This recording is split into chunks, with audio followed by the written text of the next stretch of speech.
like the medieval version of 2 turntables and a microphone. That's how we know we're getting the party started. So I want to thank Bill and everyone who allowed me to come and spend some time with you. This is a really cool idea for an off-center way to talk about what we all get to do as business people and members of our community. So I'm very happy to do this. I'll refer to my notes a little bit, but do my best to wing it as well.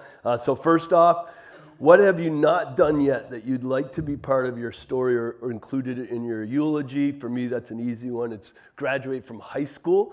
I'm part of a small elite group of human beings that got to graduate from a college but never actually got a high school diploma. It's a separate group from Mensa, even though there's probably some similarities there, actually not really. But I met my wife, Mariah, who grew up in Sussex County at a little high school in western Massachusetts called Northfield Mount Herman that had some day students from the neighborhood there and some boarding students. I was a day student and a hockey player, and I was pretty rebellious and got in trouble, and finally in March of my senior year got kicked out for accumulation of offenses, which basically meant they had me on a bunch of small shit, but they didn't have me on anything really big.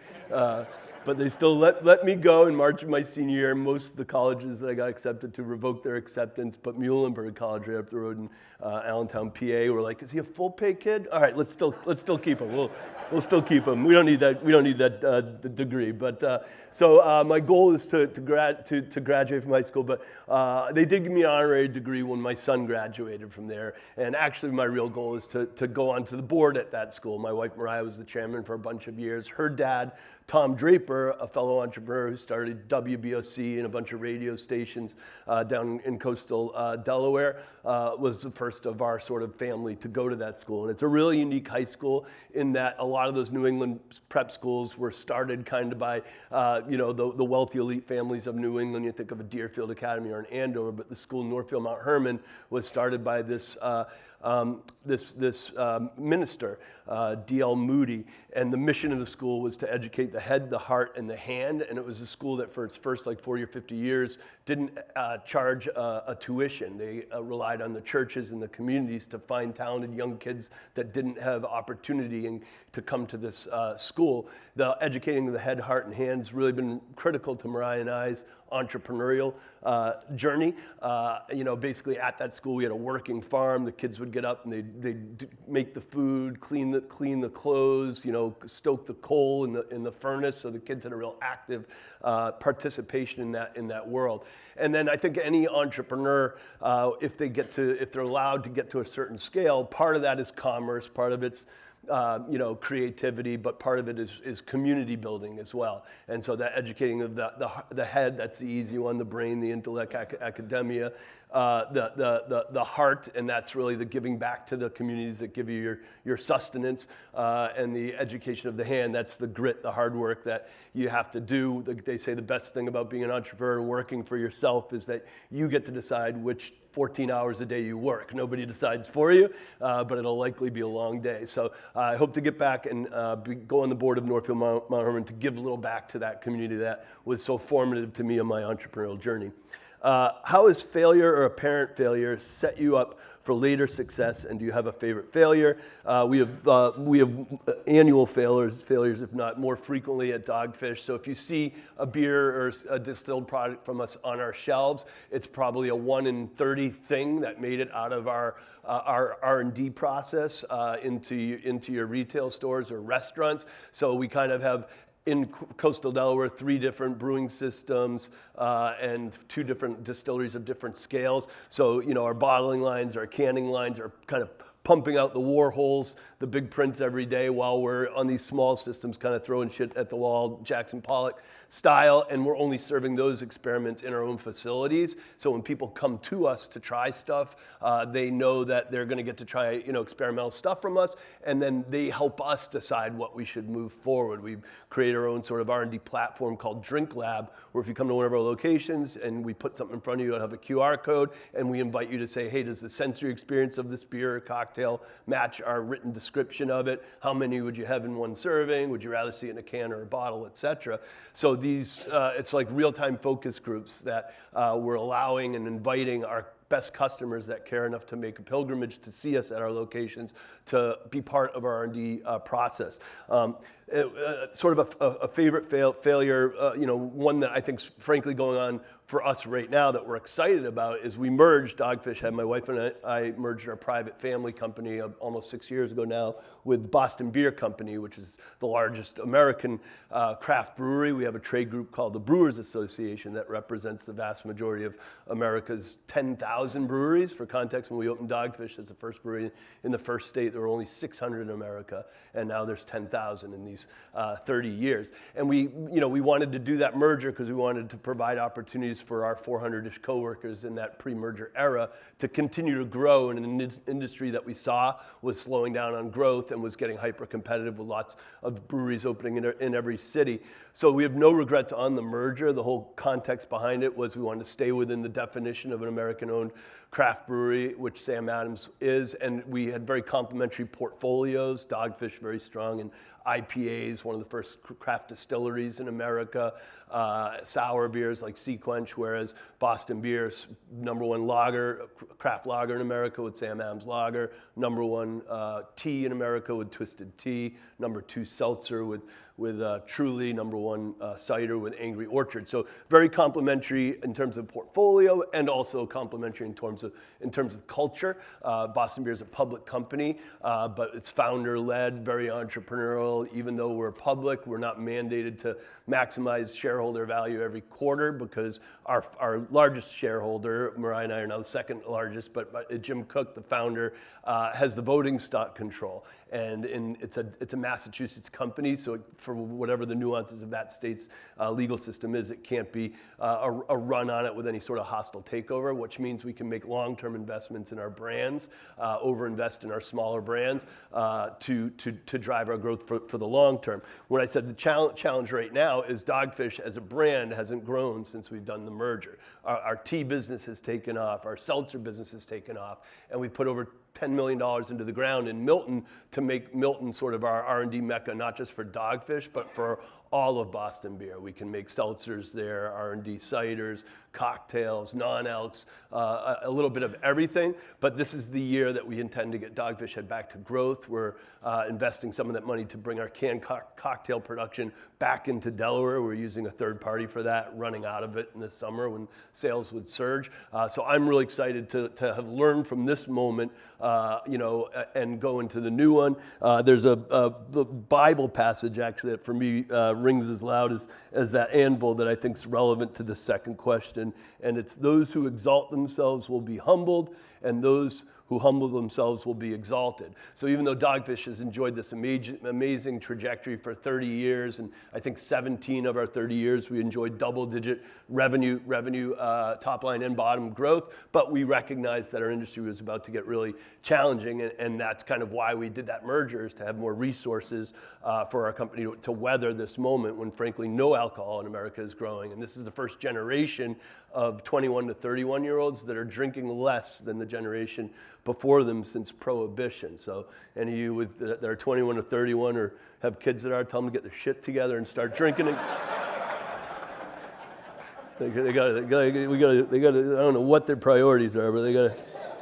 All right, so in the last 5 years, what new belief, behavior, habit has most improved your life? This is a simple one, but sort of the cacophony of the internal monologue that I think entrepreneurs disproportionately suffer from or enjoy is very real. And so about 4 or 5 years ago, I guess right around the Prohibition in the angst-ridden times, I discovered a meditation app called Headspace. And I'm sure there are others that are similarly orchestrated. But for me, it's like they have a mode on there which is kind of semi-quiet, which is they only once in a while nudge you and remind you that you're supposed to be focused on nothing. But I found that very helpful. I do the 15-minute version of that every Saturday and Sunday morning, and the 10-minute version of that every single morning as part of my rituals. I'm having my morning coffee, and it's a way kind of to dislocate your body from your mind and kind of pause that internal monologue. So that's one that's been important for me. What activities make you lose track of time? And I took this one to be kind of related to the question before it, because I think it's important to find those ways that you can get lost. That we do a whiskey we're really proud of, an overproof whiskey that's named after a song by Chet Baker called "Let's Get Lost." Like, very intentional, finding that time to get lost is important. And for me, in the industry that I work in, where every unit that we make is roughly 230 calories, 60 minutes is a big part of my life. That's our best-selling IPA. We came up with this unique hopping mechanism, very down and dirty. We MacGyvered a vibrating football game. Some of you guys around my age might remember the vibrating football games I founded at Salvation Army. Drilled holes into the a white bucket, duct taped the bucket on wood over the playing game, and just by changing the angle of vibrating football game, we could control the rate at which the hop pellets, kind of vibrated down the game into the boiling beer, and this for 60 or 90 minutes, hence the name of those beers. And by doing that unique continual hopping method, it makes our IPAs inordinately hoppy and earthy tasting without being crushingly bitter.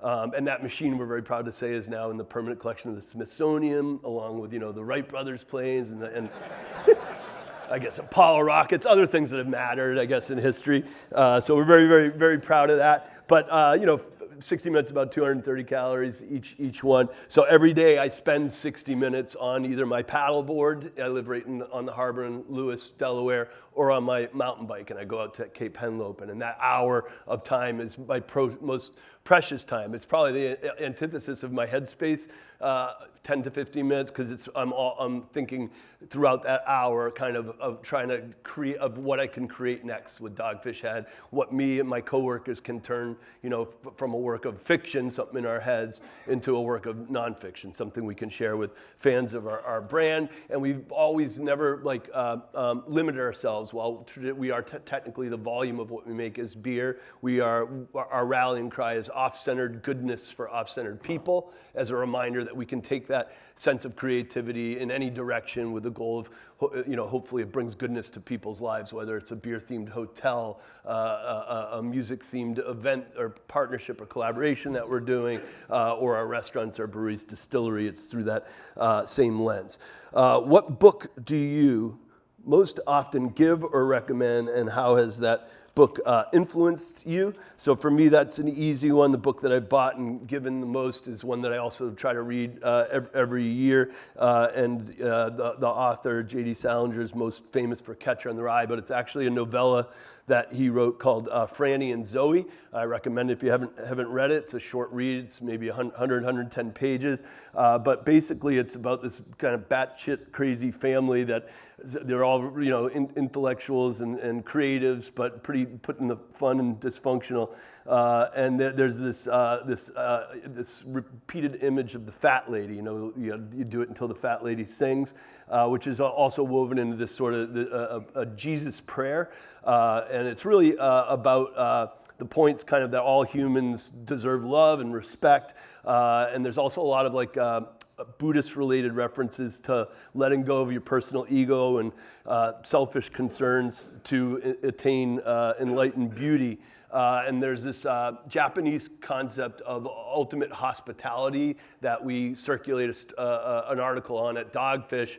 The word is omotenashi, and it's kind of the taking the golden rule of doing for others what you'd want done for yourself to a degree that's, try and make it reflexive in every interaction we have with our customers, yes, of course, but also with our coworkers first, and that's a really big part of our company's culture. So I've given this book a lot, Franny and Zoe, to coworkers, but also to people who I see, have been on similar journeys to Mariah's and mine. All right, next would be, what have you purchased or been given in the last year valued at under $200 that has most positively impacted your life? And it's this hat. I probably shouldn't wear a hat when I'm doing a presentation. It's not necessarily a special hat, but we are pretty, craft breweries seem ubiquitous now, and it's true right now. Average American lives within 5 miles of a local brewery. That's a beautiful thing, and it's actually more of a renaissance than it is a rebellion. Post or pre-prohibition, there was over 7,000 breweries in America. So we're kind of getting back to this place where a brewery is just a fabric of your daily life, like going to the butcher, the baker, the brewer, picking up your growler, and that's a beautiful thing. But it's an industry that is not growing, and what's even more interesting is, as ubiquitous as American craft beer seems, it's 4 international conglomerates that control over 80% of America's beer market. So the biggest 2 American breweries are Sam Adams, Dogfish Head, Boston Beer Company, and Yuengling were the 2 biggest American-owned breweries. And then any other small brewery that you can think of, would be smaller than us. That's the American breweries. And then there's 4 breweries: Heineken, Constellation, which is the Mexican imports like Pacifico and Corona, and then ABI, Molson Coors. Those 4 international companies control over 80% of our industry. And so we're always at Dogfish looking at ways to rebel against that and do things blissfully and efficient on a smaller scale so we can hire more people and engage more with our communities that matter to us. A great example of that is our restaurant Chesapeake in Maine. If you come and visit us in Delaware, we have a restaurant next to our brewpub that's more a platform for the R&D of our distilling business, not our brewing business. We're R&D in cocktails at Chesapeake, Maine. But the rallying cry of Chesapeake, Maine is it's a geographically enamored seafood restaurant, because we've chosen to give ourselves the restraint or the filter, the constraint or the filter that 100% of our seafood comes from the waters between Maine, where I grew up in New England, and the Chesapeake region, where Mariah grew up down in coastal Delaware, which is pretty difficult because over 90% of the seafood sold in America does not come from America. As I mentioned with our beer challenge here, it comes from overseas. That has carbon footprint implications in addition to obviously freshness implications. So getting to engage with these local entrepreneur and crab fishermen and lobstermen in Maine has been a big part of that journey. Similarly, we're at a point in America where less than 3% of clothing goods sold in America are made in America. So I started on this journey about a year ago when we knew we were going to do this collaboration with this iconic band that we're going to be announcing in about 2 months, where their most iconic image started in the mid-70s for their band's sort of IP or identity. So I just did a ton of research about hats that were made in that era, full foam American-made 1970s hats that were originally given away by usually feed or agricultural companies.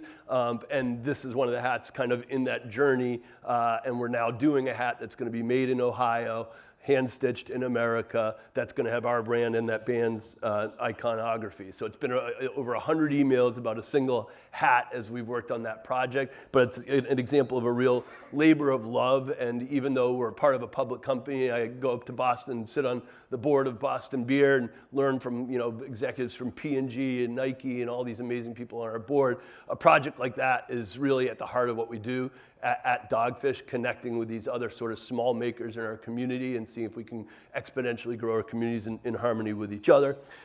Lastly, if you could broadcast a message to everyone in the world knowing it would be received and remembered, what would it be? And it would be carpe the bejesus out of every diem. I'm holding a yellow legal pad that on the front of it says Thomas H. Draper, and underneath it says Carpe Diem, because my father-in-law was my biggest business mentor. I was pretty good at coming up with stories around beers and creating recipes, but the running of the financial side of the business I was not as strong at. And I remember before he was on our board, before we even had a board, I let him review our numbers, and he's like, Sam, cash is king, and you have no cash. He helped to shepherd us into learning about caring and nurturing the bottom line, not just the revenue, the fun, creative part of the business. He was really there for Mariah and I, and every Sunday he would sit with a yellow pad like this, and he would take his notes on a Sunday, and then he'd find time during that week to go visit Mariah and me, and his other kids and go through that list of things that he wanted to make sure we prioritized. And so I try to take that to heart. He passed unexpectedly a few years ago, but he's with me every day, and it's that reminder for us through that lens of off-centered goodness for off-centered people, getting up and figuring out what you're going to do that day that contributes to that. So after I leave here, I fly to Boston, and I meet with our companies. Now we're about just under 4,000 people at our company, and myself and Jim Cook, the Sam Adams founder, every 2 months meet with our new coworkers that have come into our company. So that's part of my afternoon, and then I'm meeting with this African grain broker there's a plentiful grain in Africa called folio that actually has fermentation characteristics very similar to barley, and we're going to start bringing in some of this folio direct from these farmers in Africa, and I see those as kind of a couple of those meetings where I get to focus on bringing some more goodness into our world at Dogfish Head and Boston Beer today. So carpe the bejesus out of every diem. I'm going to leave you guys with that one and say thank you guys for letting me come up here and share a story with you. Oh, I got to do it.